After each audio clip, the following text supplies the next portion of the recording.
Halo guys,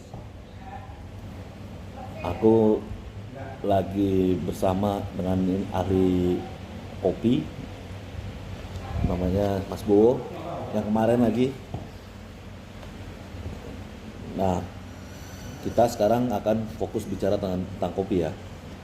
Dan sekarang kita tuh ada di Mart 19 My Coffee Story. Lokasinya itu di Palem Semi, Ruko Riviera Jalan Palem Raja Raya nomor 19 Tangerang. Di Tangerang. Gimana Mas? Sudah siap? Oke. Oke. Halo. Ya, ya. Nih kita umumnya nih orang nih banyak yang pengen tahu tentang kopi Mas. Coba jelasin tentang kopi ini. Ya, kopi ini kan kalau yang umum diketahui orang banyak, kopi itu kan jenisnya macam-macam. Ada yang umum ya, itu ada Arabica, ada Robusta, ada Excelsa, ada Liberica, lalu Canefora juga ada. Nah, dari semua jenis kopi itu yang paling top di pasaran ya Arabica. Begitu. Kalau Robusta ini kurang, tapi bukan kurang tuh berarti kurang enak. Enggak, dua-duanya sama-sama enak. Baik Arabica maupun Robusta. Kalau yang Liberica, Excelsa itu agak jarang nyarinya. Yang pure murni itu agak jarang. Pure murni maksudnya? Artinya ketika kita masuk ke kafe minta sama barista, punya kopi Liberica nggak? Punya kopi Excelsa nggak? Belum tentu mereka punya. Tapi kalau tanya Arabica atau Robusta, apalagi Robusta, itu udah boleh dibilang semua kafe, warung kopi itu biasanya menyediakan.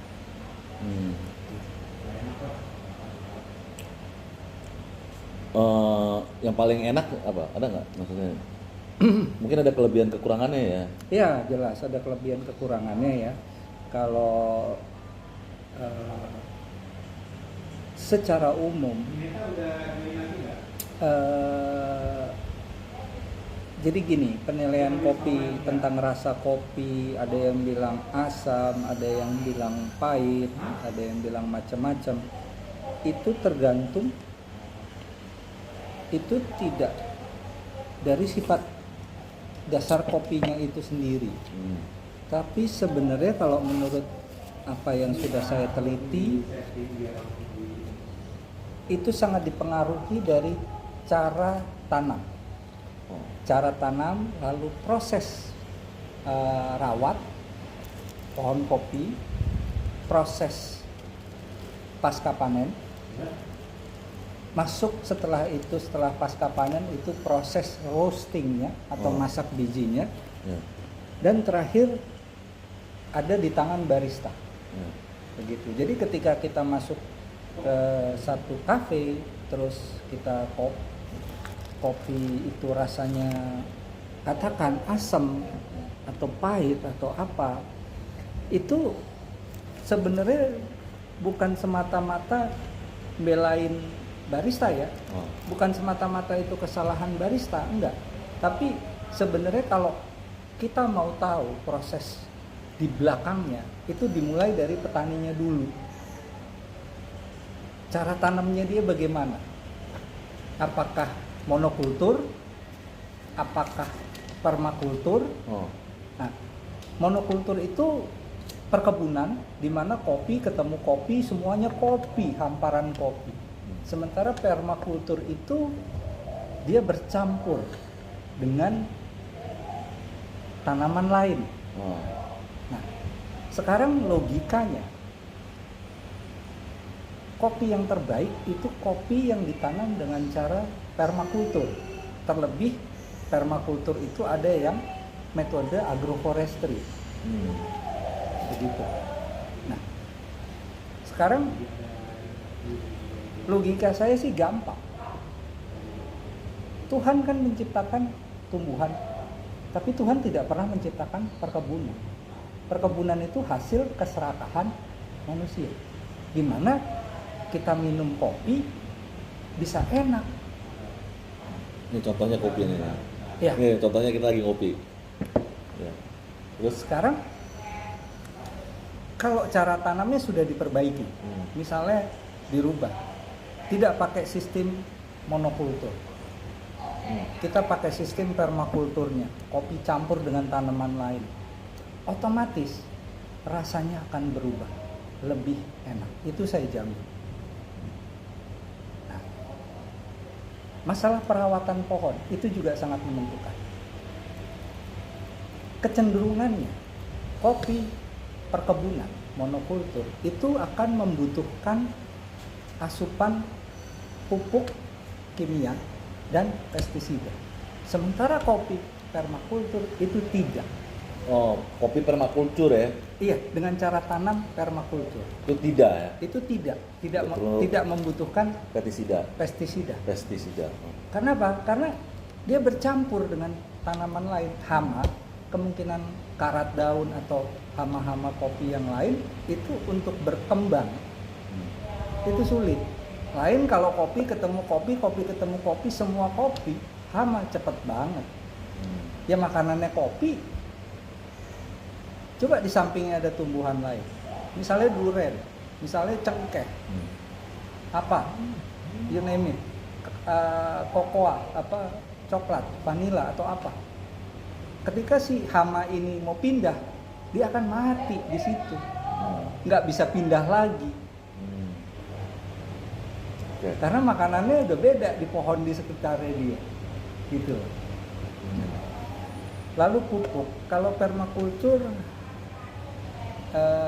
kebetulan kita juga, saya udah bina petani juga di Maluku. Itu kita sangat menyarankan pupuknya itu diambil dari pisang. Mau kulit pisang boleh, mau apa, kalau buahnya sayang ya mending kita makan, mau daunnya boleh, mau batang pisang yang dicacah juga boleh. Itu terbaik kalau untuk kopi. Nah, selesai dari situ, ini proses yang panjang, Mas. Jadi kalau lu tanamnya sudah benar, lu merawatnya sudah benar, proses panennya benar apa enggak? Nah, proses panen ini juga sangat menentukan. Kenapa? Pasca panen ini, misalnya ada 4 cara yang kita ketahui kalau kita manen kopi. Fully wash, semi wash, honey process, sama natural. Nah, dari 4 cara itu kita bongkar satu-satu. Fully wash itu biji kopi diambil dari buah kopi yang dipanen.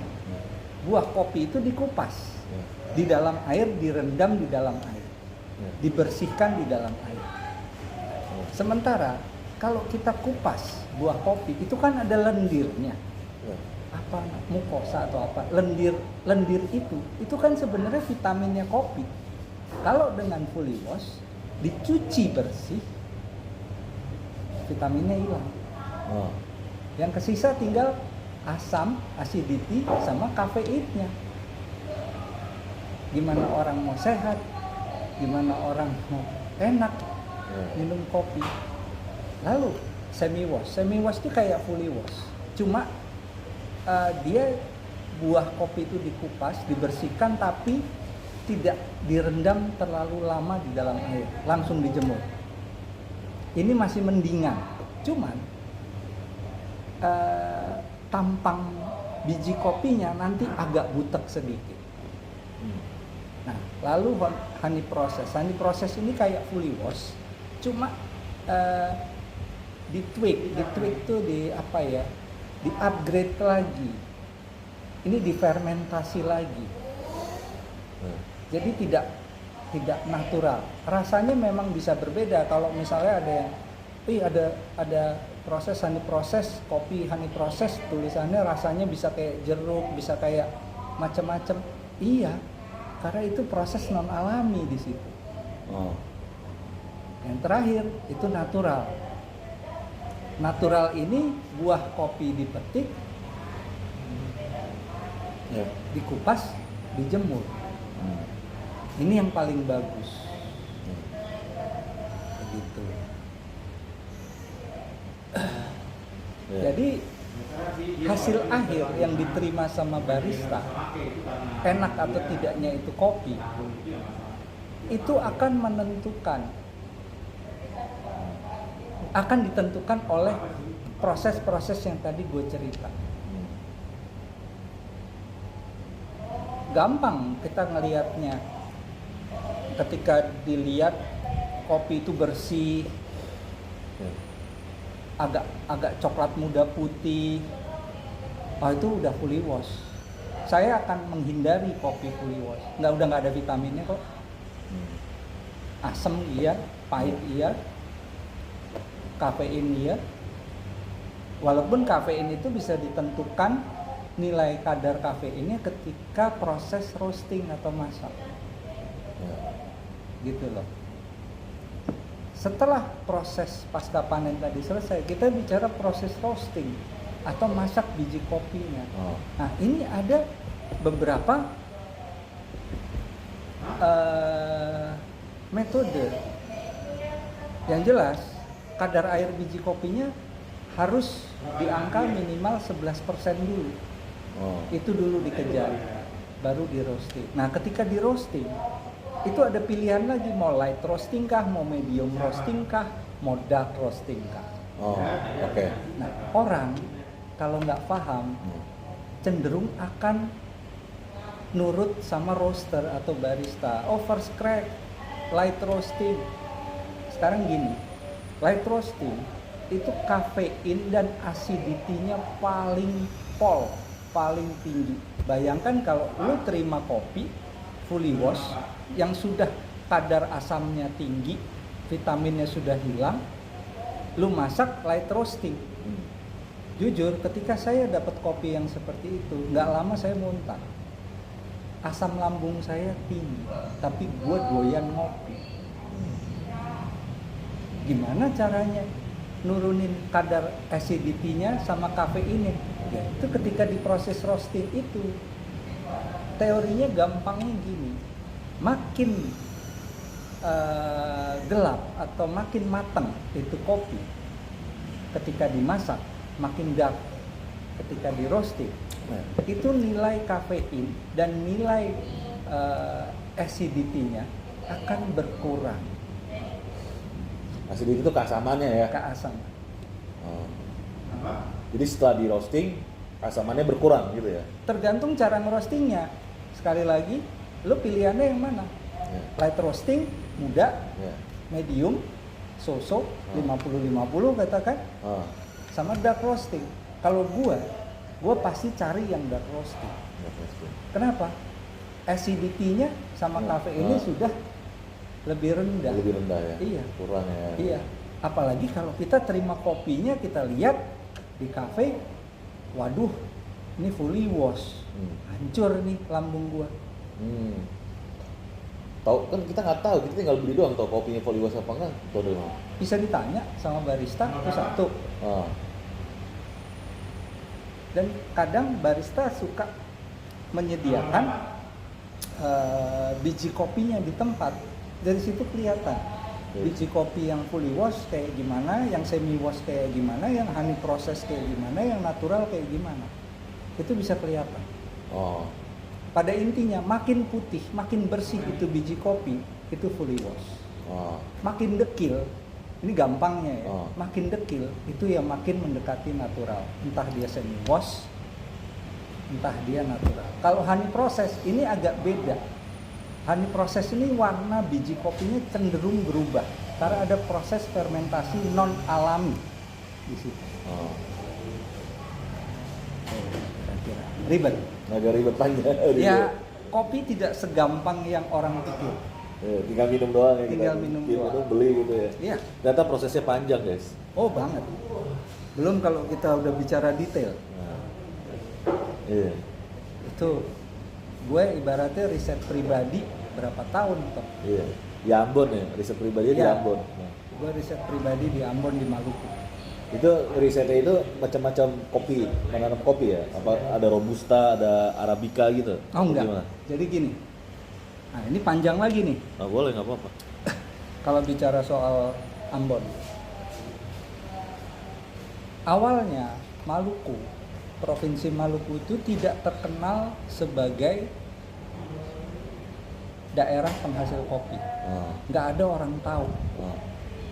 Nah, pada waktu itu bini gue mau liburan. Kebetulan dia orang Ambon kan. Dia mau liburan. Si Tante Mesya mau liburan. Tante Mesya. Itu ke kampungnya, ngajak temennya. Waktu itu gue lagi ada proyek motret. Waktu itu gue masih lumayan, udah mulai ngurangin motret, tapi pilih-pilih. Kalau duitnya cakep ya gue kerjain, kalau enggak gue enggak. Gitu. Gue udah mulai pilih-pilih. Ada kerjaan, diajak ikut, waduh nggak bisa. Oke, kamu mau oleh-oleh apa sayang? Dia bilang gitu. Kopi. Kenapa kopi? Jujur, walaupun asam lambung gue tinggi, gue seneng ngopi. Gue seneng ngopi. Dan waktu dulu gue dinas, gue pernah ke Ambon, ke Banda segala macem, motret itu, gue nggak ketemu kopi memang. Nah, gue penasaran. Dan begitu tahu dia mau pulang kampung, ditanya, kamu mau oleh-oleh apa? Kopi. Itu langsung. Nah, udah kan? Nah, dia di sana sama temennya Ruth itu lama.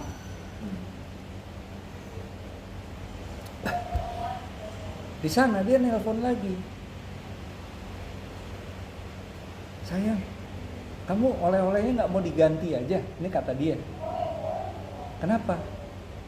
Kayaknya aku nggak ketemu kopi. Gua ngeyel. Gua nggak tahu juga kenapa. Enggak, pokoknya mau kopi. Padahal konyolnya, gue juga tahu waktu gue ke Ambon pertama kali dulu sama ke Banda, gue emang nggak ketemu kopi. Tapi gue ngeyel minta kopi. Nah, untungnya waktu itu bini gue ini ditemenin sama gandongnya. Gandong apa? Gandong itu saudara satu buyut. Ada sistem gandong kekerabatan di orang-orang Maluku itu berasal dari satu buyut yang sama. Gandongnya ini memang avanturir banget, seneng jalan. Nah, namanya Ray Leatomo. Nah, Bung Ray ini yang nyariin tuh kopi mati-matian. Akhirnya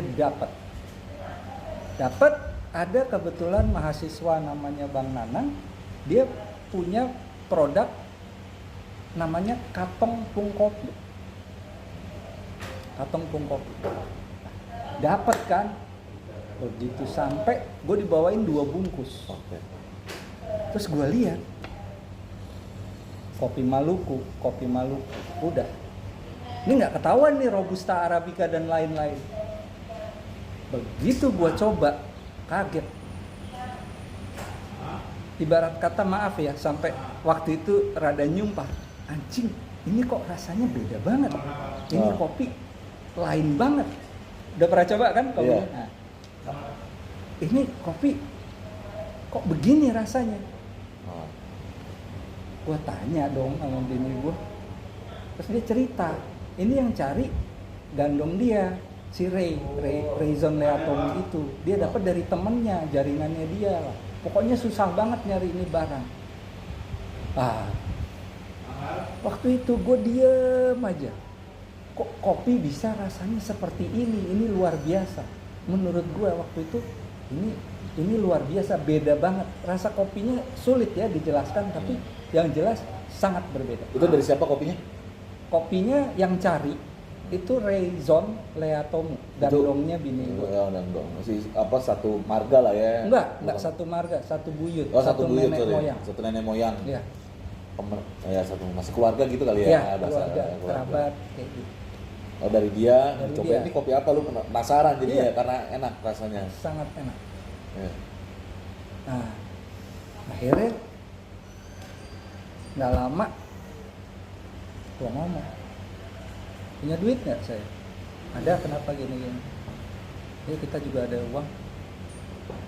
Ini kopinya ajaib, rasanya gila. Gue sampai ngetes ke ibu angkat gue toh. Dia minta nambah. Dia bertahun-tahun nggak berani minum kopi. Ketika gue paksa suruh minum, dia nambah. Dan bini gue lihat, hah? Kaget dong. Emang bener, artinya ini istimewa, bukan hanya semata-mata gue yang ngoceh, tapi orang awam yang ngerasain itu kopi sampai minta tambah.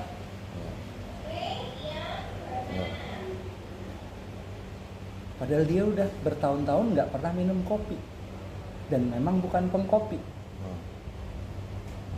Nah belakangan kalau dia dibikinin kopi, kalau kopi dari Maluku dia pasti minum. Kalau kopi yang lain dia nggak mau. Ini kasih siapa, sorry, ke mertua lu ya? Bukan. Kasih siapa tadi? Ke mama gue. Oh, mama lu. Mama angkat. Oh, mama angkat. Cocok lah nama kopinya apa? Bisa dulu. Jadi kopi dari Maluku itu disebut kopi tuni. Kopi tuni ini, tuni itu kalau dari bahasa tanah atau bahasa daerah asli Maluku itu artinya asli. Nah, lalu gua ada duit, bini gua ada duit, saya ini kopinya luar biasa. Balik ke Maluku yuk. Temenin. Ngapain? Mau cariin kopi. Gua datang ke Maluku. Gue datang ke Maluku,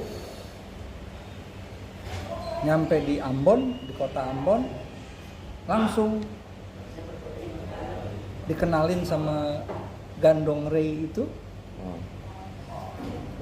Terus beliau, gue tanya-tanyain soal tuh kopi, gue dibawa ke tempat Bang Nanang, kira-kira begitu. Tapi begitu gue lihat biji aslinya, itu gue lebih takjub lagi.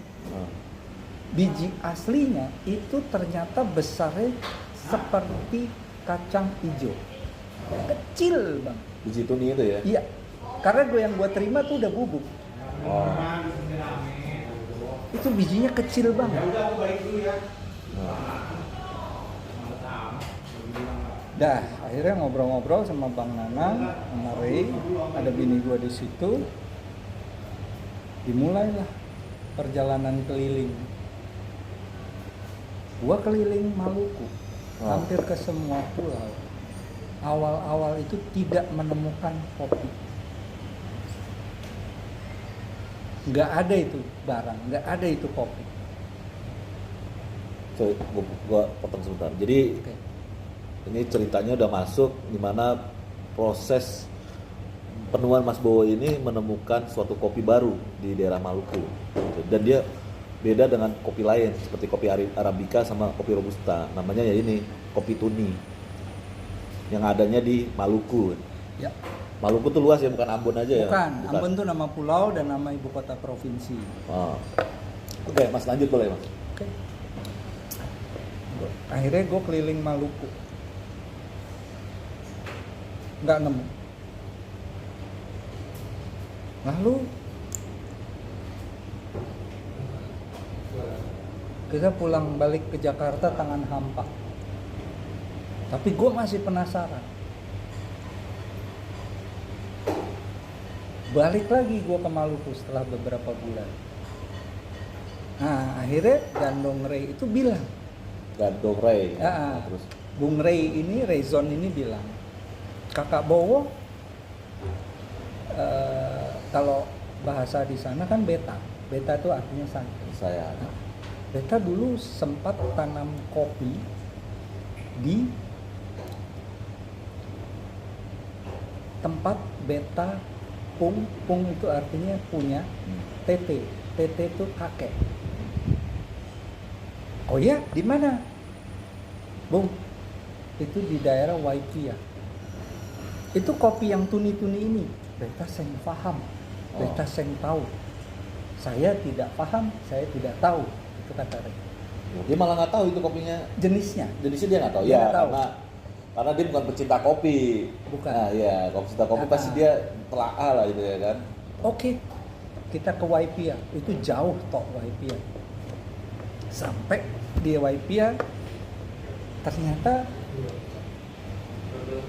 TT-nya atau kakeknya si Ray, nama beliau itu TT Sam Bon Mali, sedang tidak ada, sedang ke Papua.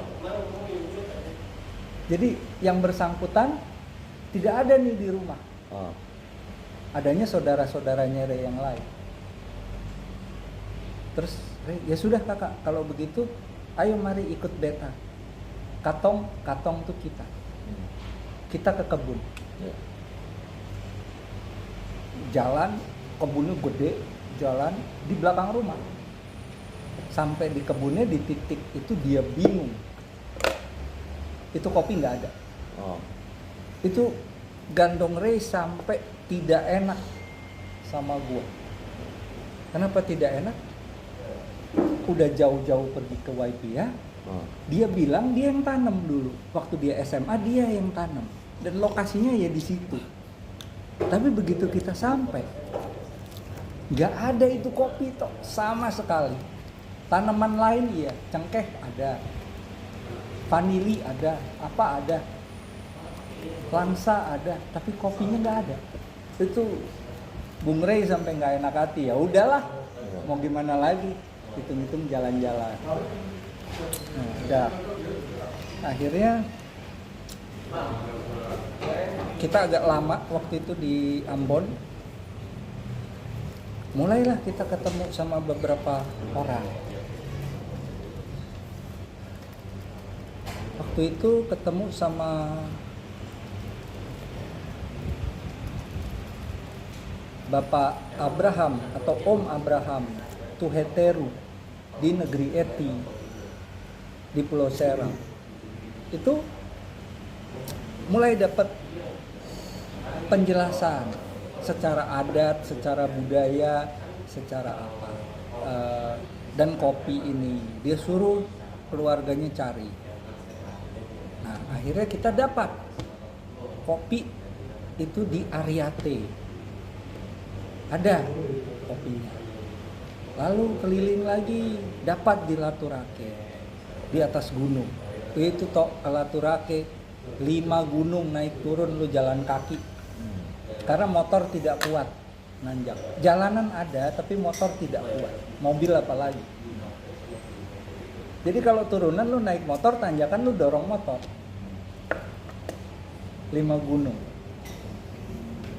Nyampe juga. Di sana ada. Tuni itu ya, kopi tuninya ya. Ya. 5 gunung. Turun. Naik turun lah ya. Turunnya lu naik motor, naiknya itu motor nggak kuat. Ya udah lu dorong. Ya. Sumpah begitu. Udah mulai jelas. Terus akhirnya waktu itu sudah mulai banyak nih. Ada kopi dari Tanah Goyang, ada kopi dari Ariate, ada kopi dari Laturake yang ternyata rasanya beda-beda. Nah, kenapa bisa beda-beda tiap kampung, tiap negeri? Itu karena sistem tanamnya. Ibaratnya gini, di Ariate itu kopinya ditanam dekat cengkeh. Rasa cengkehnya kuat di kopi itu. Laturake itu kayak langsa. Langsa itu kayak duku. Jadi lu minum kopi tapi ada rasa kayak sepet-sepetnya duku. Pulau Buano rasanya kayak wine. Kopi itu ya. Kopi. Oke, ada rasa kayak wine. Ada. Kalau dari Buano itu dari saudaranya Pak Om Bram Tuheteru yang dari negeri Eti itu. Jadi ada keluarga Tuheteru juga di Pulau Buano. Nah, itu. Lalu ketemu lagi bareng sama Opang. Opang itu ya teman kita juga. Iya. Tovan Givari. Kita ketemu di negeri 5. Itu ditanamnya dengan pala. Jadi kopinya rasanya kayak pala. Dari situ gue mulai bingung metainnya. Ini kopi luar biasa, enak sekali rasanya dan tiap daerah rasanya beda-beda. Nah, Akhirnya waktu itu gue tes. Bini gue secara bisnis, bini gue dengan Bung Manfred Peters dan ibu angkat gue, Bu Nuning Wiratmojo, bikin satu usaha kecil-kecilan namanya Rumah Kopi Tuni Maluku. Kita cuma jual kopi tuni. Nah, tapi dari situ muncul kendala baru. Kendala barunya ternyata pohon kopi ini hampir punah. Kopi tuni ini hampir punah. Punahnya kenapa nggak tahu ya? Gini, harga kopinya sangat murah kok. Oh. Waktu itu harga kopi tuni dibeli sama pedagang itu 2.500 per kilo biji. Sementara di kota Ambon, di pasar, harga itu kopi per kilo biji 90.000. Gue langsung mikir, buset, serakah banget nih yang namanya pedagang. Uang darah nih. Itu yang gue pikir. Petani nggak untung apa-apa loh, 2.500 tok 1 kilo. Hanya karena ketidakberdayaan mereka, nggak ada sinyal, akses susah, terus diinjek-injek. Mulai tuh pikiran gue agak lain. Nah, akhirnya gue putuskan, waktu itu gue ketemu sama anak muda di kota Ambon yang awalnya anti sama kopi. Kenapa? Karena papanya meninggal habis minum kopi. Sebabnya asam lambung? Bukan. Jadi gini, kopi Arabica itu kecenderungannya jangan diminum sama orang yang tekanan darahnya tinggi. Arabica itu. Arabica. Tuh, catat tuh, not Arabica, jangan diminum yang darah tinggi. Ya. Robusta itu jangan, orang yang tekanan darahnya rendah jangan minum Robusta. Kalau kita lagi nggak stabil, itu bisa naik kalau yang buat tekanan darah tinggi atau bisa turun. Cara amannya gimana? Model kayak katakan kopi house blend, dicampur, di mix itu aman. Misalnya 30-70, 50-50, aman. Jadi ada Arabica, ada Robusta di situ tuh lebih aman. Betul. Arabica untuk tidak bagus untuk darah tinggi, Robusta buat Darah rendah. rendah. Jangan diminum untuk yang darah rendah ya. Jangan minum guys. Robusta. Kalau Arabica untuk yang darah tinggi. Jangan. Oke, terus lanjut. Kalau sifat kopi tuni ini netral, dia nggak peduli lu mau darah apa. Tuh. Nah, gue ketemu sama anak muda ini di Ambon yang awalnya anti sekali sama kopi. Namanya Bung Dev Kusali. Kenapa dia anti sama kopi? Karena papanya meninggal habis minum kopi tuh.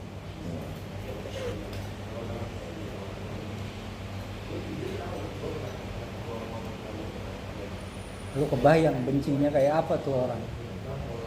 Terus ketemu sama gue, tukang ngopi.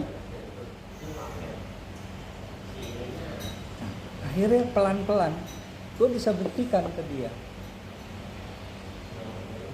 perbedaan kopi-kopi itu. Suruh coba Arabica, suruh coba Robusta, gue suruh coba kopi tuni. Akhirnya lama-lama dia mulai percaya.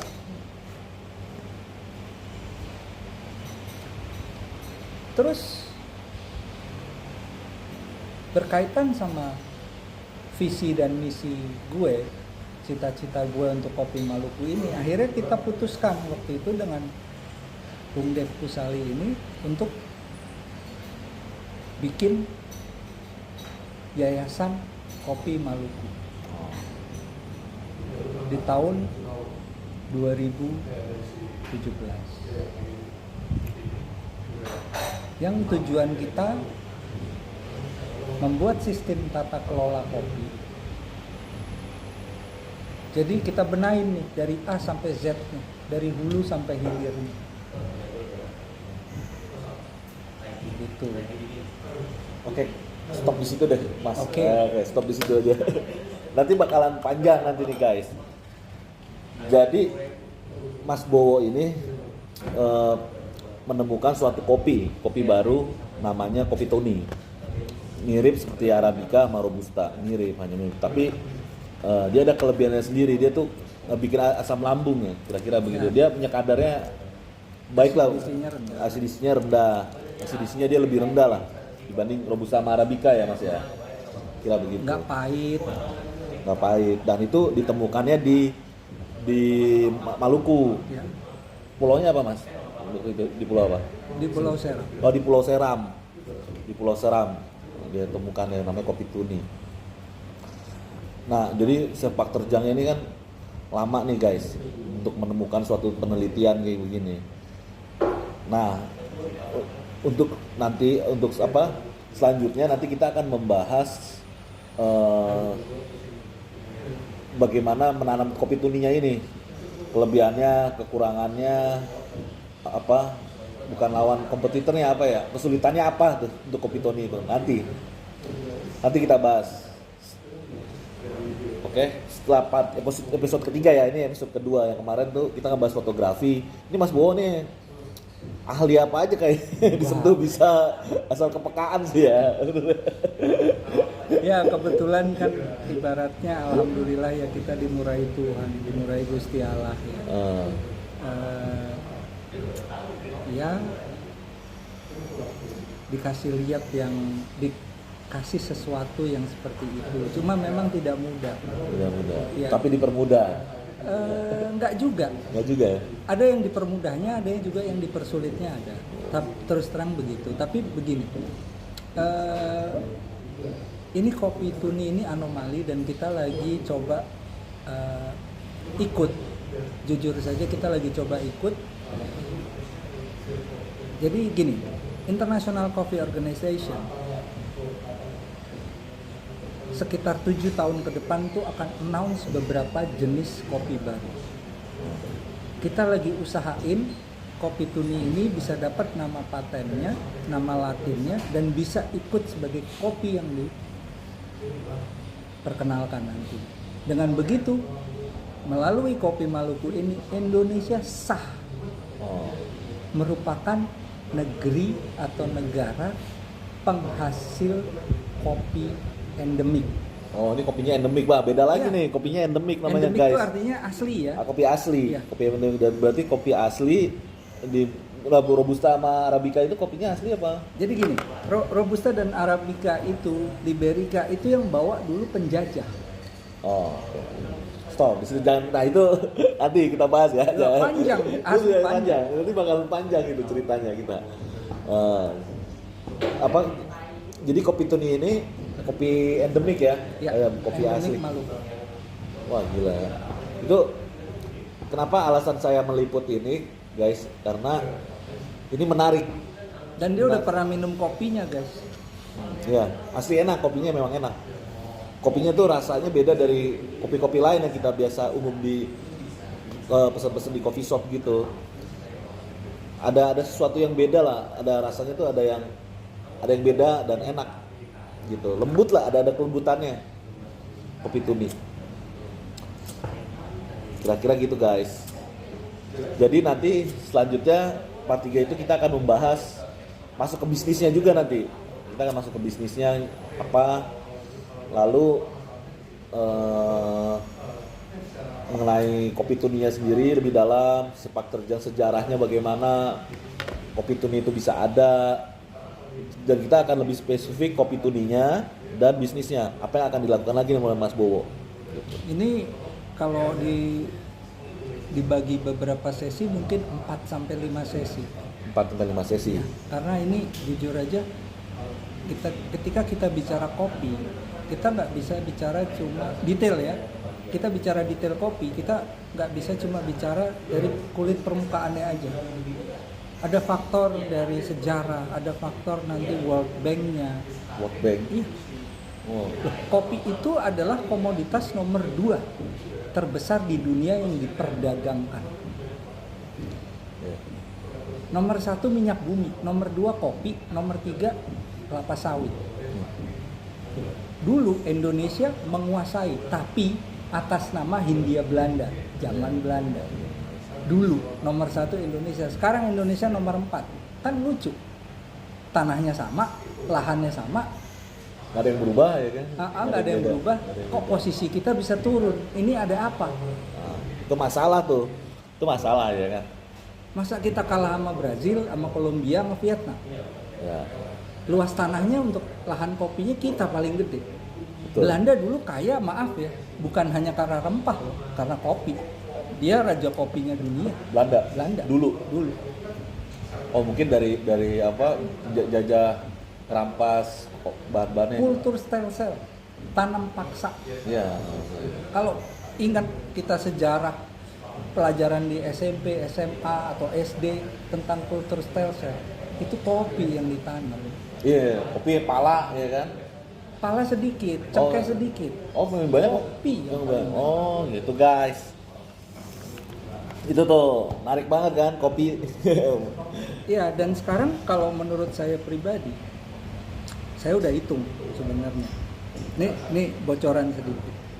Kalau ini kopi Maluku dikelola dengan baik dan benar, itu nanti bisa menghasilkan pendapatan untuk petani kopi Malukunya kurang lebih 4 triliun. Itu hanya dari kopi. Hitungannya ada. Kita di yayasan sudah bikin sistemnya. Ah, itu ntar. Cuman tinggal pemerintah mau nggak? Gimana caranya mengentaskan? Menurut saya maaf ya, kan Maluku dicap sebagai provinsi nomor 3 kalau nggak salah termiskin di Indonesia. Nggak masuk akal buat saya. Kenapa? Itu kaya banget. Maluku itu sangat kaya. Oh. Hasil buminya luar biasa.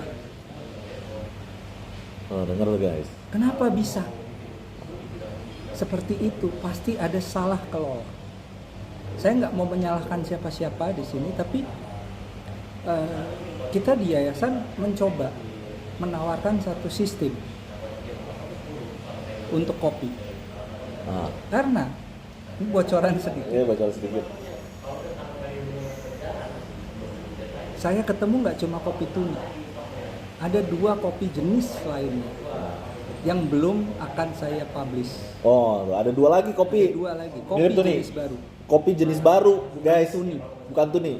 Tuni aja Rasanya belum sama resmi. apa beda sama tuni? Oh, rasanya beda sama tuni. Lebih enak apa lebih Lebih enak. lebih enak? Nah, itu dia tuh. Very interesting kalau kata orang bule tuh. Top. Oke guys, kira-kira sampai segitu dulu ya. Sabar ya. Terima Ini kasih. ini aku upload. Tolong bantu di like, subscribe, sama di share ke teman-teman kalian. Kira-kira gitu guys. Oke guys, sampai jumpa di episode selanjutnya. Makasih. Halo guys, kembali lagi bersama saya Toto dan ini Mas Bowo. Halo. Yang ya salah satu ahli kopi lah. Kemudian menguasai dalam perdunia perkopian. Yes. Sampai mana kemarin itu Mas? Tadi lupa.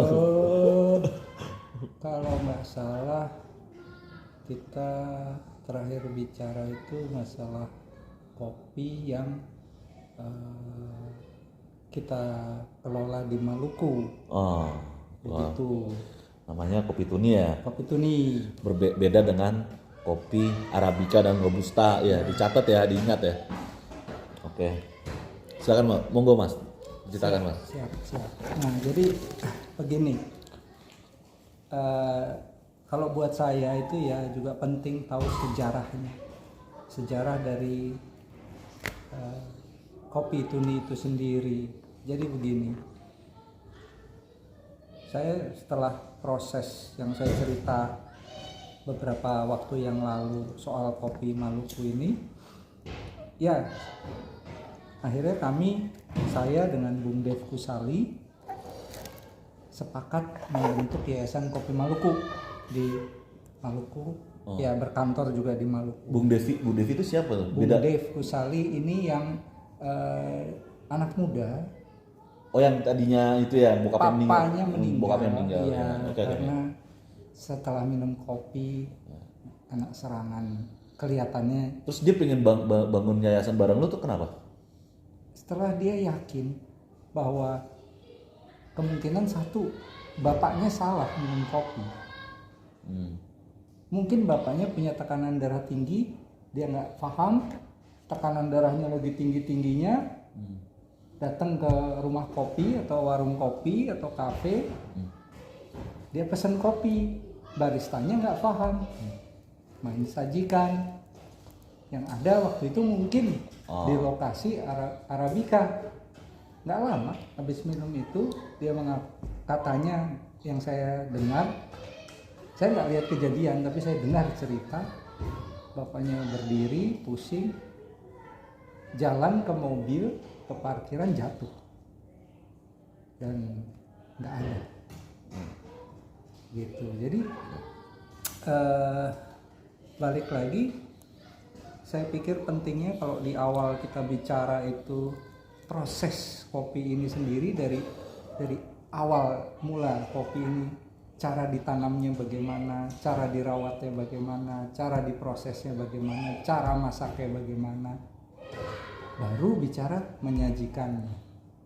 Nah, sementara orang-orang yang orang pahami kopi ini ketika sudah disediakan dalam bentuk minuman, itu barista lah yang paling pengaruh. Enggak, saya bukan membelain siapa-siapa, enggak, tapi kenyataannya begitu. Peran serta barista adalah meracik minumannya.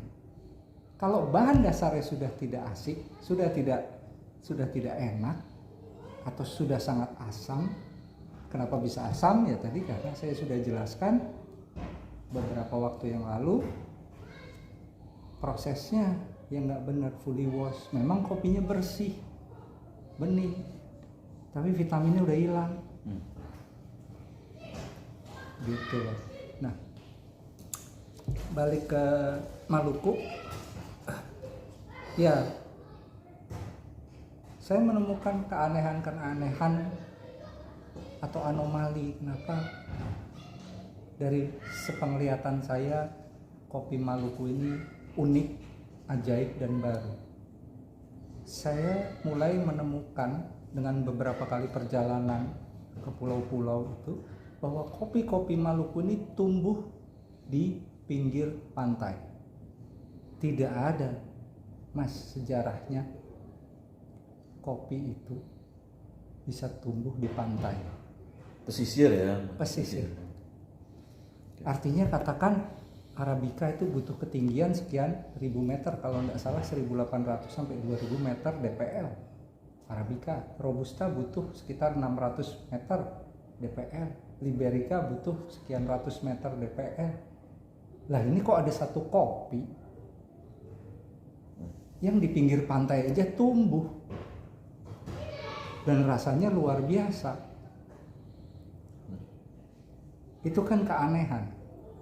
Udah gitu dari segi fisik, dari segi pohon, dari segi ciri daun, fisik ini biji kopinya kecil banget.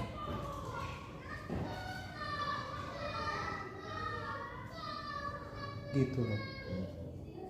Jadi ya berdasarkan hal-hal itu, fakta-fakta yang saya temukan di lapangan, dan saya sempurnakan lagi proses kopinya, dalam arti baik dari cara tanam, cara rawat, cara masak, pasca panennya, lalu cara masak, itu kita sempurnakan lagi, ketemu beberapa metode-metode baru. Begitu. Makanya begini, kopi Maluku ini menurut saya, pengamatan saya, ini sangat penting. pentingnya begini, ini cukup krusial untuk meningkatkan taraf hidup bersaudara di Maluku. Pertama, saya kasih ilustrasi dari segi harga. Awal saya ke sana, kopi Maluku ini itu dibeli pedagang 2.501 kilo. Sementara si pedagang jualnya di pasar itu bisa 90.000. Itu ya. Posisi petani sangat tidak kuat. Sekarang saya mau tanya, tanah-tanah siapa? Pohon-pohon siapa? Yang keringetan siapa? Yang nikmatin siapa? Adil nggak itu? Makanya itu akhirnya saya jadi pola pikirnya jadi cenderung sosialis atau katakan compassionate capitalism, kapitalis yang berbelas kasih. Itu berpengaruh. Akhirnya kita bikin yayasan bersama dengan Bu Dev Kusali. Yayasan pun akhirnya bikin koperasi 1000 Negeri Kopi Maluku yang isinya adalah petani-petani dari 100 desa di seluruh Maluku yang kita bina. Kenapa? Petani-petani ini kan ujung tombaknya. Ibarat kata, you boleh dagang, tapi tahu diri lah kalau dagang. You boleh untung, tapi tahu diri lah kalau untung. Kan sebaiknya begitu. Nah, harga kopi, alhamdulillah, sekarang ini petani yang anggota kami itu jual dengan harga bertahap. Ada kenaikan-kenaikan bertahap, kita sesuaikan sama kondisi pasar. Itu di angka 50.000 1 kilogram. Dari 2.500 dalam waktu 3 tahun itu harga bisa 50.000 per kilogram. Dan harga itu kecenderungannya naik. Kenapa bisa naik? Kopi Maluku ini masih hitungannya langka. Kami program pembibitan kami di yayasan belum selesai. Untuk program pembibitan kami bekerja sama dengan beberapa orang. Begitu. Nah, terus terang jelas ada peran serta bantuan dari pihak Provinsi Maluku sendiri, kayak Ibu Widya Murad Ismail, beliau juga support. Lalu anak beliau Mas Reza Ananta juga support ke usaha-usaha kami di yayasan. Begitu.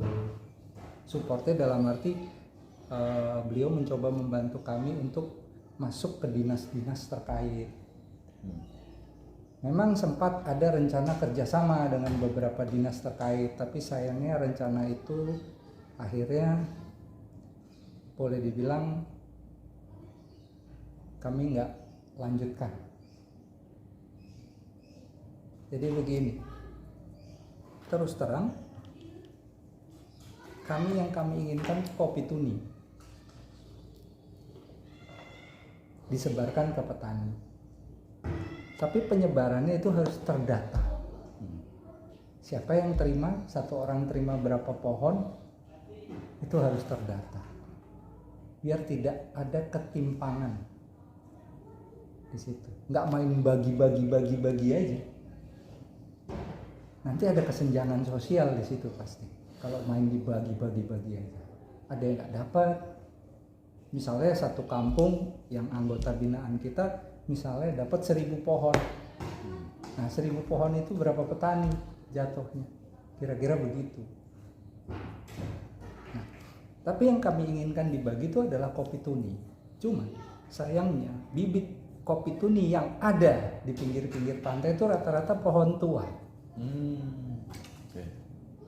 Artinya kita harus cari ke atas-atas gunung. Karena kopi tuni juga ada di atas-atas gunung. pohon kopinya ya. Ya, Pohon kopi. kita kan cari untuk bibit. Untuk bibit kita harus yang bagus. Ya. Nah, sayangnya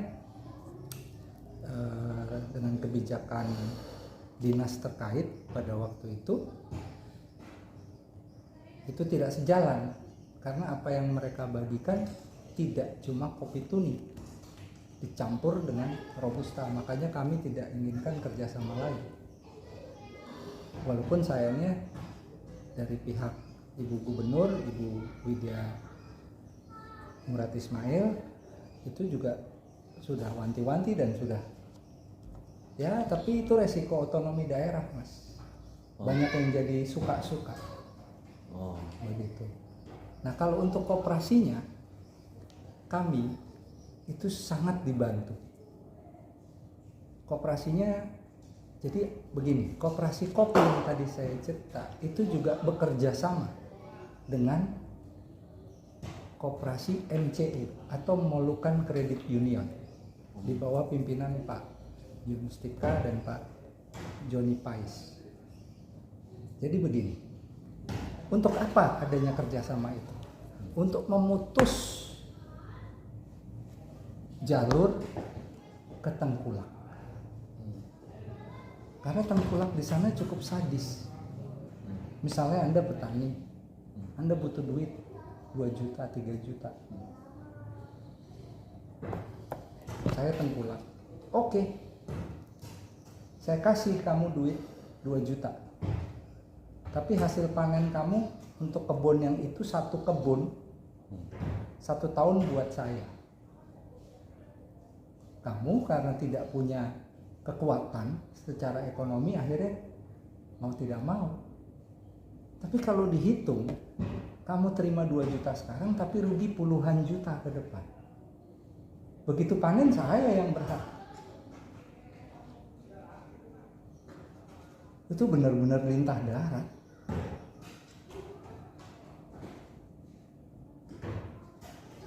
Gitu. Makanya kami rasa perlu kerjasama dengan koperasi simpan pinjam Moluccan Credit Union di bawah pimpinan Pak Tipka, Pak Junus Tipka, dan Pak Johnny Pais.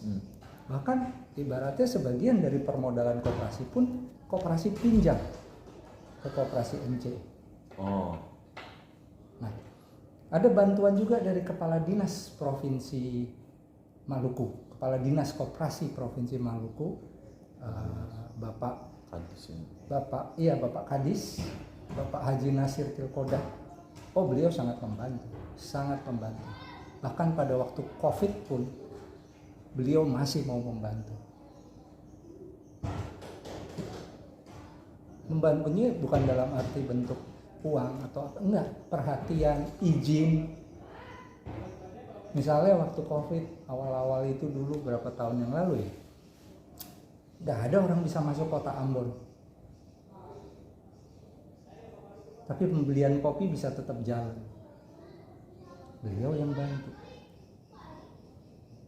Memang cara-caranya agak unik.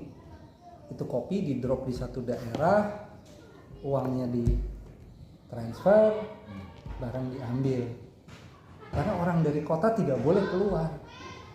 Orang dari luar tidak boleh masuk. Gitu. Tapi walaupun sedikit jumlahnya, itu tetap ada perputaran uang. Banyak sekali negeri-negeri yang akhirnya positif membantu kami dalam program kopi tuni Maluku ini. Kayak misalnya negeri Aboru, di situ ada Bung Erwin Saia, lalu Waisamu ada Bung Tito, Saunulu ada Bung Johan, Atumete ada Bapak Raja Beni Lilihata, lalu Lava ada Bapak Romo di situ, lalu Moso Bapak Harun, Ayah, banyak sekali. Lalu juga dari Saleman juga ada Mama Tati di situ. Artinya petani-petani yang membantu kita yang mau bekerja sama dengan kita cukup banyak ya, cukup banyak. Tinggal permasalahannya adalah pembibitan. Terus terang saya bercita-cita, dan alhamdulillah kopi kami ini sudah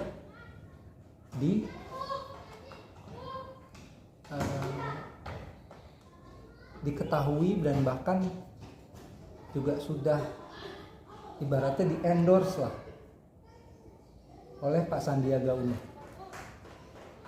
Beliau datang ke Maluku, beliau tahu kopi ini, beliau tanda tangan di atas satu sampel kopi. Nah, koperasi ini awalnya dikomandani oleh Bung Thomas Ningres Kosu, sekarang ini dikomandani oleh Bung Andre Sokulato. Masih berjalan semuanya, walaupun ibaratnya kami masih menunggu pembibitan ini bisa beres, bisa selesai, karena yang kami bibit ini kan memang kopi tuni, bukan kopi-kopi yang lain. Kami tidak butuh robusta dulu. Kenapa? Hama. Begitu. Jadi kalau yang disebar itu kopi robusta, kami takut hamanya kopi robusta atau kopi arabica yang disebar itu akan masuk ke Maluku. Begitu. Juga banyak perhatian dari Ibu Ari Suteja dari Yayasan Japat, lalu Mas Wiji juga dari Yayasan Japat juga sempat membantu kami, perhatian ke kami tuh ada. Begitu. Nah, kalau bicara sejarahnya sendiri, kopi-kopi yang ada kita nikmati di Indonesia ini adalah tinggalan Belanda. Ternyata itu ada sejarahnya. Jadi, Yo pasti pernah dengar Perang Patimura. Iya. Nah, Patimura itu kan oleh pihak Belanda difitnah anteknya Inggris. Oh, pahlawan Ambon ya? Pahlawan Maluku. Maluku ya? Ya, dari Pulau Saparua. Nah, Patimura ini atau Thomas Matulesi ini sebelum berperang dengan Belanda, itu sempat ada deklarasi yang disebut deklarasi Haria. Ada beberapa poin di situ, tapi saya ketika baca paling ingat itu poin nomor 8 kalau nggak salah. Di poin nomor 8 itu sangat menarik buat saya. Kenapa? Karena mereka menolak menyetorkan kopinya ke Belanda karena ini peninggalan dari nenek moyang. Nah, ibarat kata saya ketika baca itu, loh, bingung. Dibilang ini peninggalan nenek moyang. Sementara setahu saya kopi yang ada di Indonesia ini yang bawa Belanda semua nih. Terjadilah itu Perang Patimura.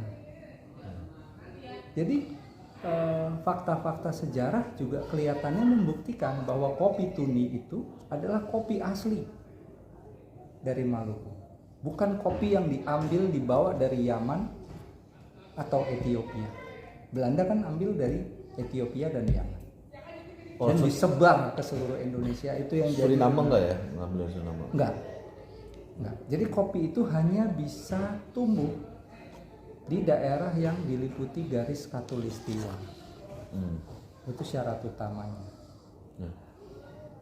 Kalau tidak ada di lingkungan khatulistiwa ini, kopi tidak akan bertumbuh. Makanya Eropa tidak punya kopi. Amerika, kecuali Amerika Selatan ya, yang dilewati khatulistiwa. Brazil. Ya, Brazil, Kolombia segala. Meksiko tidak ada kopi. Begitu. Amerika Selatan ada kopi, Brazil, Kolombia. Brazil, Kolombia, Meksiko, mereka punya kopi. Oh, Meksiko ada ya? Bahkan Panama juga ada kopi. Kopi Gesa yang kopi termahal di dunia sekarang itu kan asalnya dari Panama. Ya. Nah, saya pikir ke depan itu perlu didirikan semacam sekolah kopi di Maluku. Kenapa harus di Maluku? Pertama, menurut saya masyarakatnya, petani kopi itu kalau sekolah resmi, mereka kan akan dapat sertifikat atau ijazah. Saya rasa belum ada petani kopi profesional bersertifikat berijazah. Gitu. Kalau sekolah ini ada, nah kebetulan program sekolah kopi ini saya sudah sempat tawarkan ke pihak Pak Sandiaga Uno, juga lewat kakak beliau Pak Profesor Indra Uno untuk ditindaklanjuti. Kita belum tahu hasilnya, kelanjutannya. Tapi yang saya lihat, legitimasi bahwa Indonesia adalah negara penghasil kopi itu bisa didapat, ada kopinya, ada sekolahan. Kalau nggak ada sekolahnya berarti belum bisa dapat begitu. Untuk legitimasinya bisa, tapi agak sulit. Yang ada kita bakal dijajah lagi sama negara lain. Dijajah tanda kutip ya maksudnya. Dijajah maksudnya? Gini, sekarang gini. Amerika punya sekolah kopi kok di Texas. Mahal kalau mau sekolah di situ. Punya nggak mereka kopi? Mereka itu maksudnya Indonesia. Amerika. Amerika nggak ada. Ya udah. Mereka bisa bikin festival kopi internasional.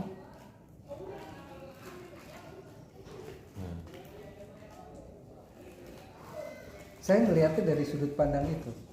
Kalau Indonesia melalui Maluku bisa ada sekolah kopi, petani sekolah, roaster sekolah, barista sekolah. Jadi nggak cuma diajarin teori tok, diajarin sampai nanam, cara rawat pohon, cara panennya, pasca panennya, cara masaknya, akhirnya di cara menyajikan. Baru komplit ilmu. Dan bukan dengan gaya yang sekarang ini ada. Untuk kurikulumnya sebetulnya saya sudah siapkan. Saya kerjasama dengan Pak Denny Leatimia dari Dinas Pendidikan Provinsi Maluku. Kami berdua sering ngobrol, akhirnya ngerembuk bikin kurikulum untuk sekolahnya. Insya Allah sudah siap kurikulumnya. Tinggal willing, tinggal goodwill dari pemerintah aja. Karena kalau saya suruh bikin sekolah sendiri, saya nggak ada uangnya. Ya. Nah kalau misalnya dari pihak, misalnya kementerian mau, silakan. Ya. Udah tinggal dijalanin, dibangun, tanah kita sediakan, begitu. Tapi masih dalam lingkup sekolah kopi itu ya maksudnya. Ya.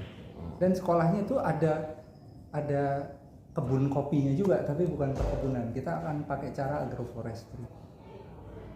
Jadi orang masuk sana paham toh. Ketika lu bicara kopi, lu nggak bicara cuma sekedar minum atau nggak cuma sekedar ngeracik. Lu juga paham masaknya bagaimana yang benar. Light roasting kayak gimana, efeknya apa. Medium roasting kayak gimana, efeknya apa. Dark roasting kayak gimana, efeknya bagaimana. Mundur lagi, cara ngolahnya, pasca panennya gimana, fully wash, semi wash, honey proses atau natural, atau ada cara baru. Saya punya cara baru, kita bilang dry fermented. Itu di luar 4 cara itu. Cara untuk apa? Proses pasca panen. Pasca panen, bukan roasting, Bukan, beda lagi. sebelum roasting. Roasting itu masak. Oh, masak. Gitu. Ada 4 cara berarti ya. Yang umum 4 Empat cara, cuma kita ketemu ada 1 cara lain. Jadi 5, tapi yang kelima ini Belum resmi. belum resmi. Yang tahu cuma lu doang. Iya. Iya, rahasia ya yang mau lu ngasih tahu ya. Iya. Lu nggak mau kasih tahu ya? Sorry, kalau gua kasih tahu bukan gua serakah toh. Gua cuma mau ngasih tahu ke orang yang memang pantas dikasih tahu. Gua yang riset, gua yang keluar duit, terus orang lain nikmatin. Iya, ngeklaim lagi. Ngeklaim. Iya. Ogah gua. Sama kayak misalnya kenapa gua pengen kopi Maluku ini bisa. Ini ada data dari organisasi kopi internasional. Sekitar 5 sampai 7 tahun lagi ada beberapa jenis kopi Datanya boleh baru. lihat ke sini, nggak apa-apa. Kasih lihat aja. Ini bukti datanya ya. Ya, Oke, coba aku pegang ya. Ini bukti datanya. ya Mantul. kira-kira Gitu begitu ya. lah. Gimana? Apa bunyinya gimana?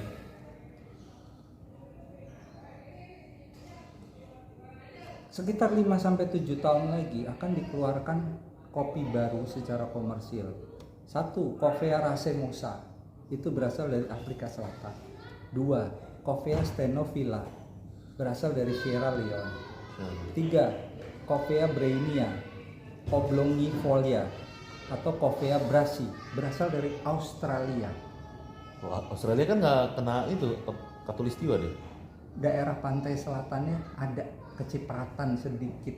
Oh, Ini bahaya. Maksud saya bahaya begini. Australia ada sekolah kopinya kok. oh. Begitu ini keluar, legitimate dia bikin festival kopi internasional. Indonesia mau ketinggalan lagi. Udah jelas Maluku punya. Bahkan nggak cuma 1, ada 3. Sorry gue potong. Indonesia belum pernah buat itu festival kopi internasional. Untuk internasional kayaknya belum. Legitimasinya apa? Wong kopinya yang bawa Belanda sendiri.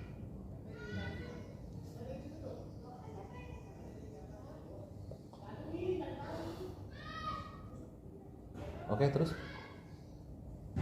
Lalu ada Coffea ambongensis dari Madagaskar. Dan kelima Coffea boinensis juga dari Madagaskar. 5 ini keluar, terutama yang saya takutkan jujur saja Brainia oblongifolia. Yang Australia itu ya? Australia. Kenapa? Australia ada sekolah kopinya. Ini makna dari arti takut ini karena bersaingnya susah begini ya kita untuk bersaing. Tuh guys, kita punya saingan berarti kan. Jadi saingan ini cukup berat karena dia juga udah punya sekolah kopi. Yang bikin berat itu ya karena dia punya sekolah kopi kan. Kita belum punya untuk sekolah kopi. Yang benar, bukan kelas kursus. Bukan kelas kursus yang 3 bulanan gitu ya. Bukan. Jadi maksudnya pemahaman kelas kopi sekolah kopi kelas kopi itu sekolah itu kita belajar mengetahui tentang kopi. Bukan untuk baristanya ya, mengenai kopinya gitu biar memahami dunia kopinya ini gitu. Beda lagi kalau barista itu beda lagi, tapi ini khusus buah kopi gitu Ya loh. sebenarnya kalau saya perjelas,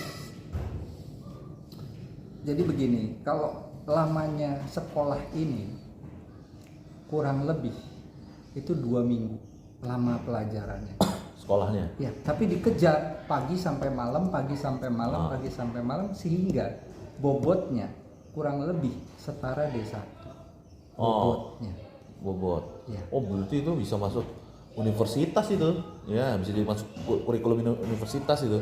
D1. Belum lah. D1 bisa, Mas. Bisa, coba ini bukan universitas ya. Ya sekolah tinggi lah. Ya, macam sekolah khusus atau ada kekhususan di situ. Di mana orang masuk di situ punya 3 pilihan. Mau jadi petani kopi profesional bisa, mau jadi roaster profesional bisa, mau jadi barista profesional bisa. Oke. Gitu. Dan Itu mereka berarti semua dapat ilmu. Namanya fakultasnya fakultas kopi. Ya, Fakultas ilmu kopi ya nggak? Bener. kira-kira begitu. Tapi belum selevel university sih. Tapi Iya. kurang lebih bobotnya ini serius banget karena itu sistemnya asrama toh. Ah. Misalnya Toto nanti sekolah di situ, kamu harus mau 2 minggu tinggal di situ, nginep di situ, belajar di situ. Mulai dari pembibitannya diajarin, cara nanamnya yang benar diajarin, kan harus ada jarak ke bawah, jarak ke samping, jarak tiap pohon, itu harus ada. Kita bicara agroforestry, bukan bicara permakultur lagi. Lalu kopi itu sejatinya perlu tanaman peneduh. Bukan perkebunan isinya kopi, enggak. Gitu. Nah, kalau kopi-kopi yang lain, yang 2 lagi, itu sangat unik. Tapi jujur belum mau saya keluarkan. Kenapa? Yang satu itu pohonnya cuma 5. Gua keliling Maluku pohonnya cuma 5, sekarang masih dibibit, di pembibitan. Udah super ajaib itu kopi. Bocoran kopinya itu yang satu ini merambat. Pohonnya ya? Pohonnya ini ranting-rantingnya merambat. Ranting-ranting merambat, oke. Dan kelihatannya buah kopi tersebut menyedot rasa dari pohon. Ya ibarat parasit, ibaratnya. Gitu loh. Ini sangat unik. Ada satu lagi kopi yang buah. Jadi gini, umumnya kopi itu kan dikotil toh. Satu buah isinya 2 biji. Ya kan? Iya. Itu dikotil. Umumnya kopi seperti itu.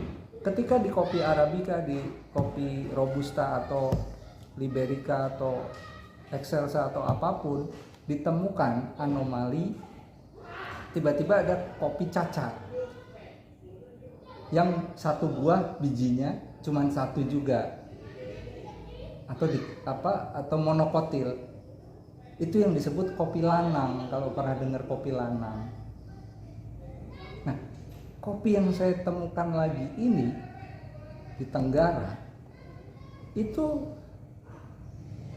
buahnya monokotil semua. Kan ajaib.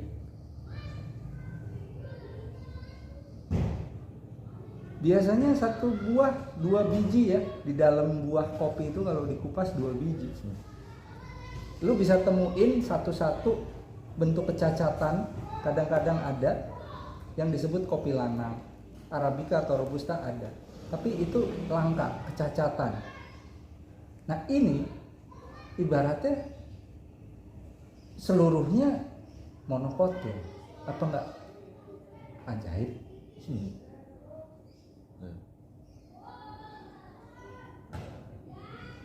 Gitu. Ya.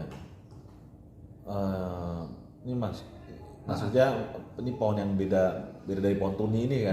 Beda. 2 ini beda. 2. Berarti satu pohon tuni udah ketahuan, yang 2 ini masih saya belum mau buka detail masih rahasia. Karena jujur aja ya musuh banyak toh. Ya, lawan lah ya, lawannya banyak, pesaingnya banyak juga ya. Kalau pesaing sih enggak ya, tapi orang-orang yang saya rugikan kan banyak toh. Contoh melalui Pak John Latuni sama Ibu Laura Tanalepi. Itu Gubernur Maluku bukan ya? Bukan, beliau itu pendeta. Oh, pendeta. Pak John Latuni ini pendeta beserta nyonya Ibu Laura. Itu mereka membantu kami untuk berhubungan dengan pihak Bank Indonesia. Bank Indonesia cabang Maluku melalui Pak Novi dan pimpinannya. Jadi hal ini juga sedikit banyak menunjang kerja kami untuk masalah kopi Maluku ini. Begitu. Lalu belum lagi di rumah kopinya, rumah kopi Tuni Maluku ya, ada Tante Mesya toh, ada Bung Manfred Peters, ada Bung Nuning Wiratmojo, juga di situ ada Bung Jini Sa'ia itu ada, lalu di koperasinya itu banyak sekali selain Bung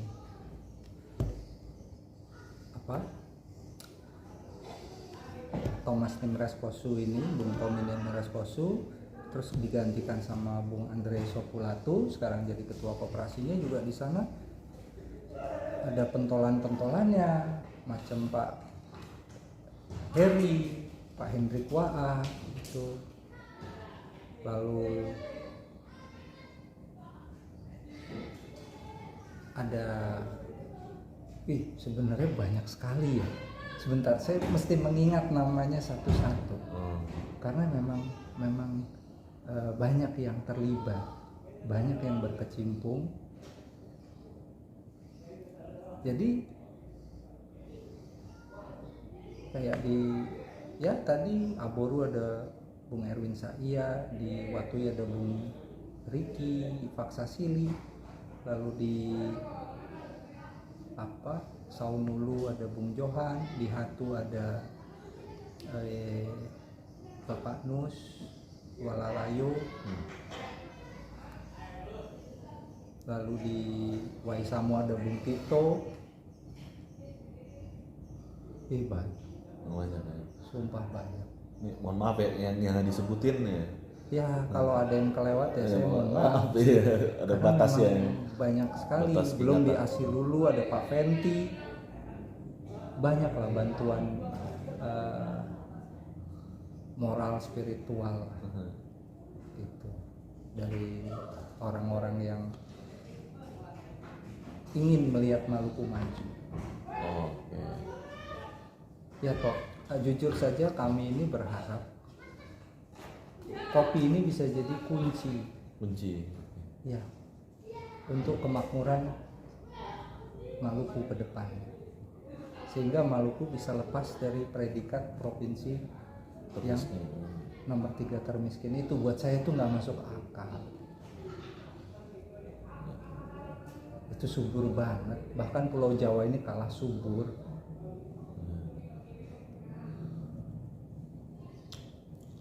Oke. Bisa ada yang bantu nggak untuk yayasan buatan yayasan itu siapa aja kira-kira yang bisa dibantu Mas Bowo? Pejabat-pejabat daerah siapa aja atau kawan-kawan yang dikenal? Ya kalau untuk yayasan yang membantu saya ada Pak Amril Wamona. Itu sebagai Beliau sangat banyak membantu ya untuk urusan-urusan kepemerintahan. Oh itu dari yayasan apa dari mana? Nah itu dari luar, ibaratnya bukan orang yayasan. Oh. Nah tapi beliau banyak membantu kita. Terus juga ya tadi ada Bu Ari Suteja dari Yayasan Jakat yang kerjasama sama kita, dan juga Mas Wiji.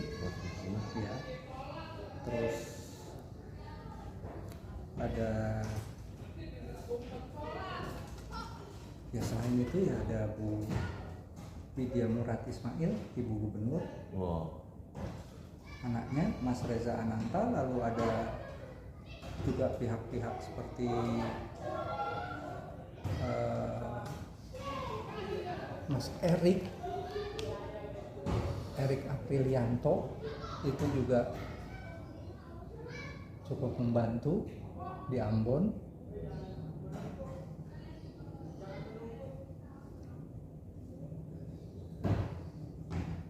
Lalu ada siapa lagi ya?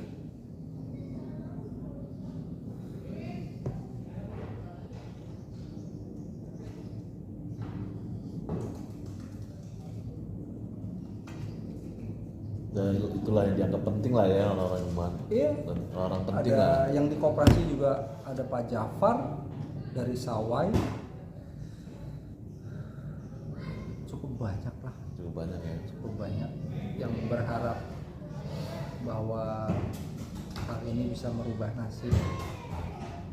Masih semuanya ya, Iya. semuanya ya. Artinya Jadi juga bisa membawa. artinya ini yang saya tangkap itu Mas Bowo ini ingin merubah nasib petani satu dan membawa Maluku menjadi maju gitu. Ya dari kopi. Dari kopi karena penghasil top itu ya kopi ya, nomor satu kopi ya. Enggak, jadi gini, kalau penghasil Maluku yang terbesar saya pikir dari hasil laut ya. Oh ya, hasil Hasil laut. laut, ikan. Tapi kan saya nggak menguasai hal itu, belum lagi rempahnya.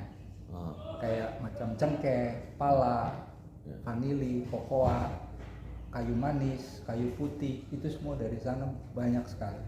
Nah tapi kalau bicara khusus kopi ini bisa jadi legitimasi untuk Indonesia. Sah Indonesia adalah negara penghasil kopi endemik, kopi asli, bukan kopi yang dibawa oleh penjajah dulu. Dari Belanda ini ya. Sejarah membuktikan kopi itu yang bawa masuk ke Belanda. Padahal sebelum itu ternyata Belanda sudah menemukan kopi di Maluku. Tapi karena ada perang Patimura itu Belanda marah ke mereka. Dikucilkanlah Maluku.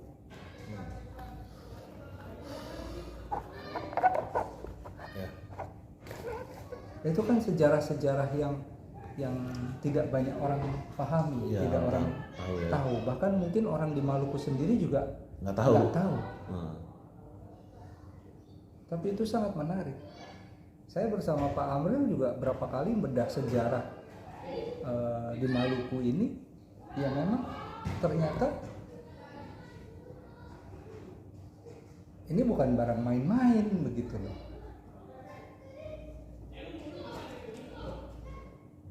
Ibaratnya ibu kota VOC dari Ambon dipindah ke Batavia kok pasti ada sesuatu kan di sana yang mereka ingin tutupi. Selama ini yang ngetop rempah. Sekarang kalau kita mengacu ke data World Bank sendiri, kopi kan komoditas nomor 2 terbesar di dunia yang diperdagangkan. Setelah nomor 1 minyak bumi, nomor 2 kopi, nomor 3 kelapa sawit. Bayangkan kalau Indonesia bisa jadi nomor 1 lagi. Kenapa saya optimis? Hindia Belanda kan sama dengan Indonesia, tanahnya sama. Kok sekarang Indonesia jadi nomor 4 di bawah Vietnam? Ini ada sesuatu nih yang nggak beres ini, gitu loh.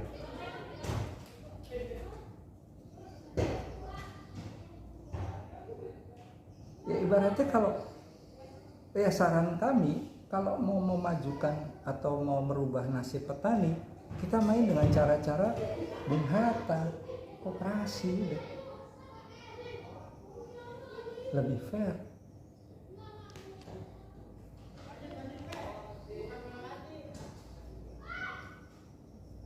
Bangsa ini kan sekarang ini kelihatannya dikuasai sama makelar.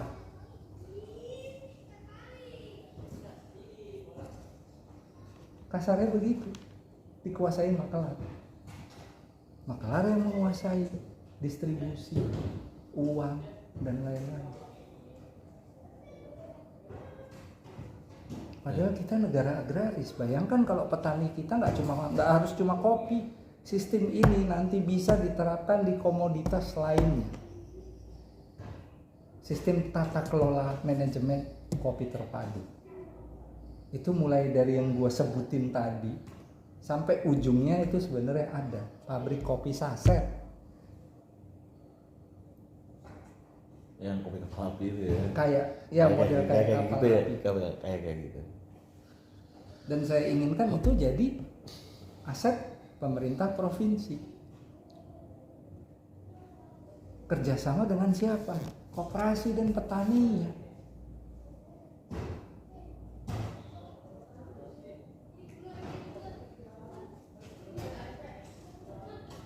Gitu.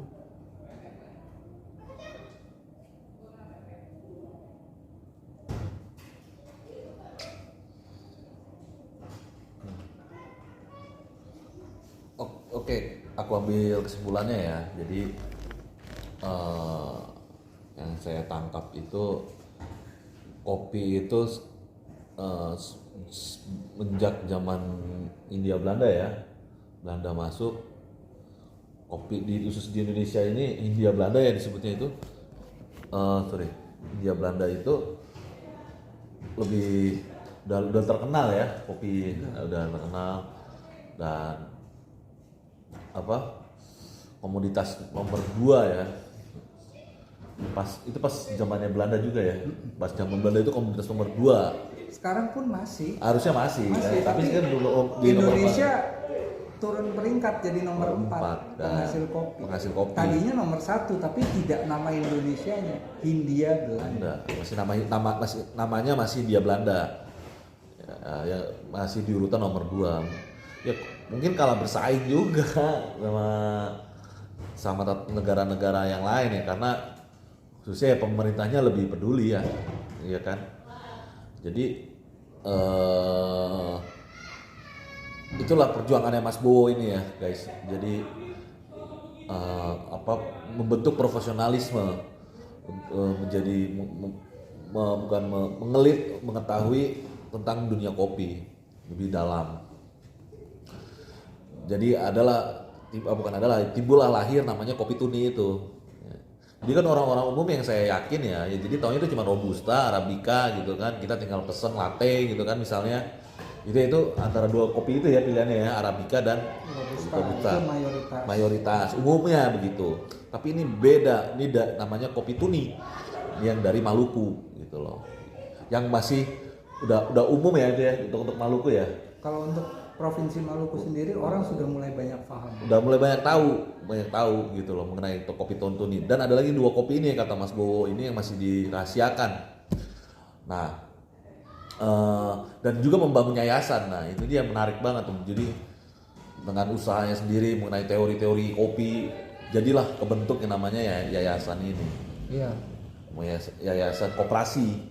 Yayasan yang bentuk koperasi. Yayasan membentuk koperasinya. Ya, kalau di yayasan sendiri kan juga yang bantu juga ada Mama Judith Soplantila, Bapak Ekel Soplantila, Bung Joel Soplantila, ada Bu Siviani, Huai, itu juga banyak membantu. Lalu ada Bung Marco Tupamahu, begitu. Jadi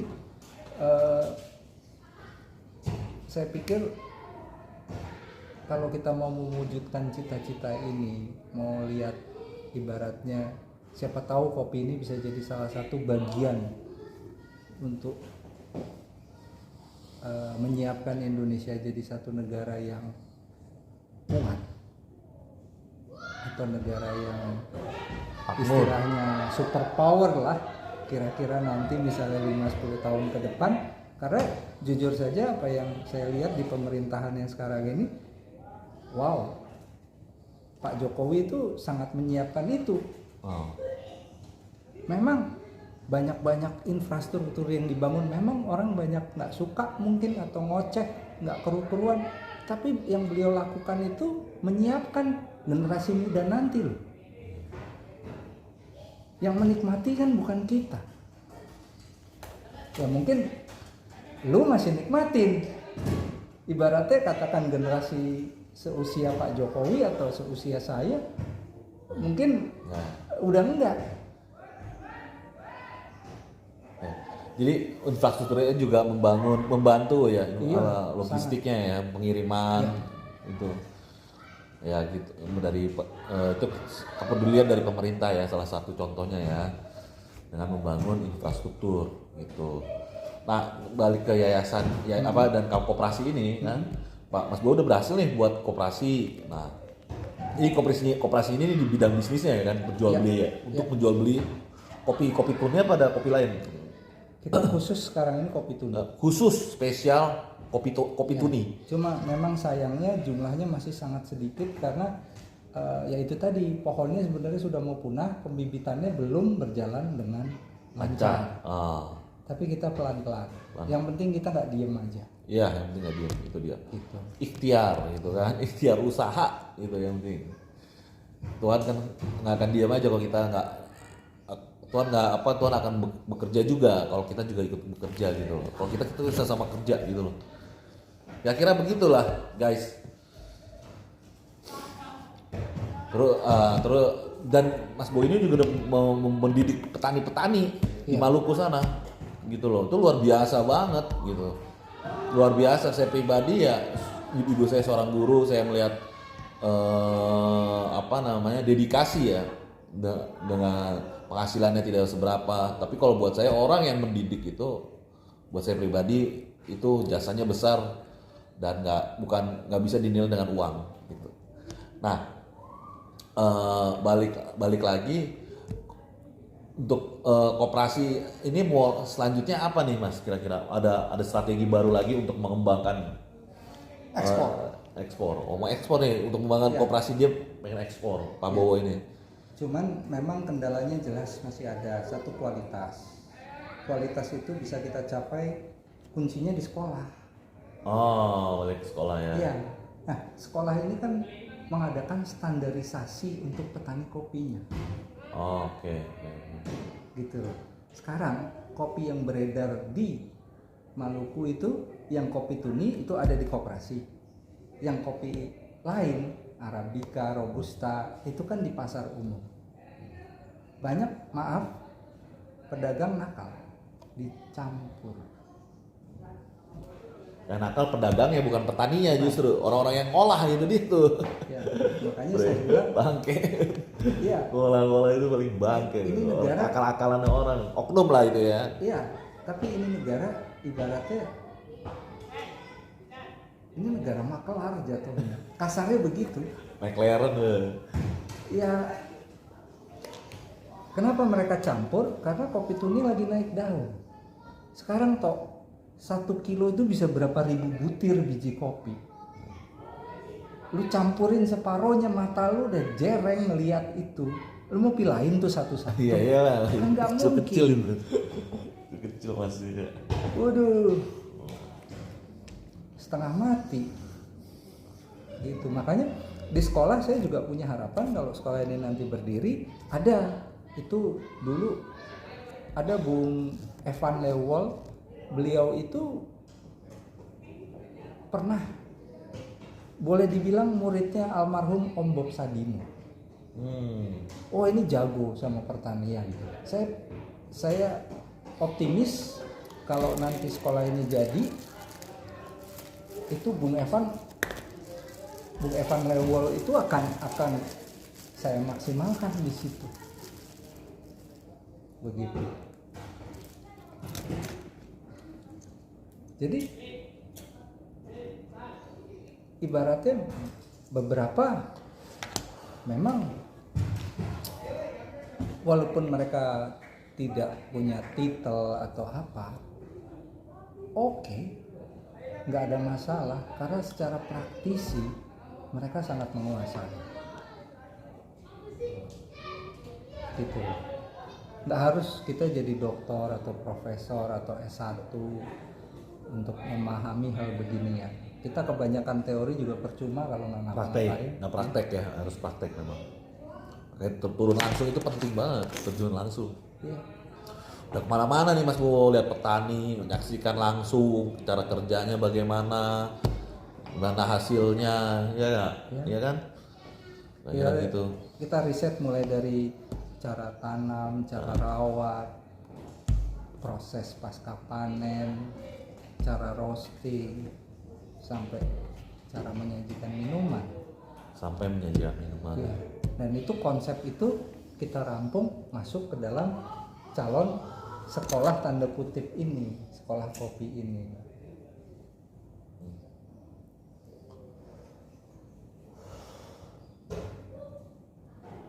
Gitu bro. Ya mungkin buat sebagian orang saya emang nggak cuma sebagian, ada yang bilang saya gila, idiot, apa tuh banyak. Orang-orang yang nggak suka sama saya juga ya banyak ya. Gitu. Oke. Pesan buat orang pecinta kopi apa nih Mas? Waduh, kalau pesen sih kayaknya gini, saya nggak berani untuk pesan-pesannya kayak saya yang paling benar, tapi paling tidak pesan ke diri saya sendiri. Ketika saya minum secangkir, kita juga mesti mikirin petani. ada fair trade nggak di situ, ada perdagangan yang adil nggak di situ. Orang-orang di kota kan belum tahu toh bahwa kopi yang mereka minum ini harganya misalnya sekian ribu, mahal, dibeli mahal kopinya, tapi petaninya nggak terima apa, kan miris toh. Balik lagi, tanah siapa, pohon siapa, darah siapa, keringat siapa, terus yang nikmatin hasilnya siapa?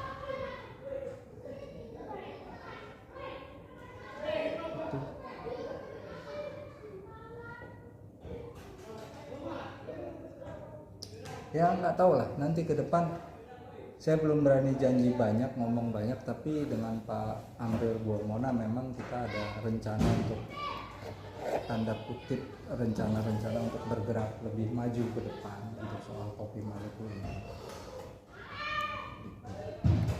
Dan mudah-mudahan sih saya berharap dengan perhatian dari Pak Sandiaga waktu itu udah datang ke Maluku, apalagi sampai tanda tangan ke produk kopi kami.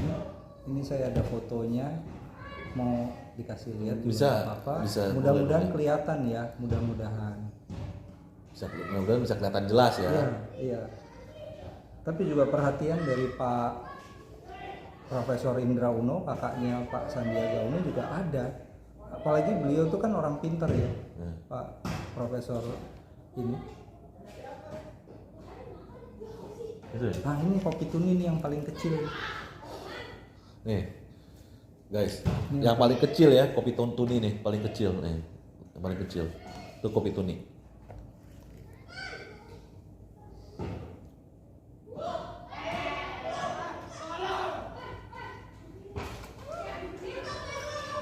Sebentar, mana ya?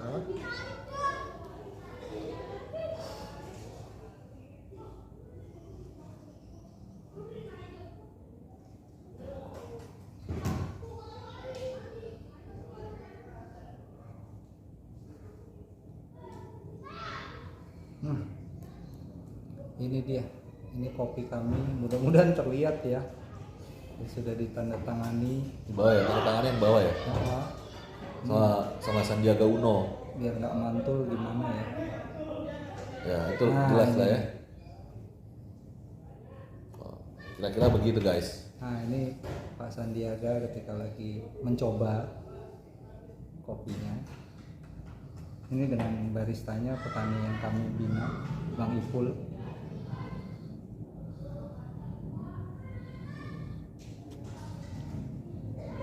Begitu kira-kira. Kira begitulah kawan-kawan sekalian. Mudah-mudahan nggak bosen karena saya orangnya cenderung kalau ngomong memang metodis ya, maksudnya Ya harus jelas, lengkap. Ya nggak karena ini nggak bosen, yang menarik gitu, karena ini pengetahuan wawasan baru ya buat kita ya guys. Kira gitu. Ya, mau ada tambahan apa gimana Mas Bu? Kayaknya untuk saat ini belum, nanti mungkin kita obrolin kalau ada waktu lagi. Ya. Lebih detail lagi ya, soal kopinya, soal kopi ya. Kira ada usaha-usaha baru gitu kali ya Mas Bo ya, usaha ya ada nanti tapi belum waktunya. Masih dirahasiakan. Iya. Makanya nonton terus, tunggu aja, ini menarik nih guys, harus nonton ya nggak? Oke. Kira-kira kalau misalnya ada kesalahan kata atau pembuatan kita yang kurang enak, mohon maaf dari saya Mas Bo. Saya juga minta maaf kalau misalnya sempat ada menyinggung beberapa pihak yang ya kurang enak, tapi ya kira-kira ya seperti itulah yang terjadi. Ya, semoga bermanfaat video ini untuk kita semua ya. Jangan lupa di subscribe, bantu di share, di like teman-teman. Sampai jumpa di episode berikutnya ya. Ini kita bicara lagi nanti tentang kopi dengan Mas Bo. Terima kasih semuanya. Sekian.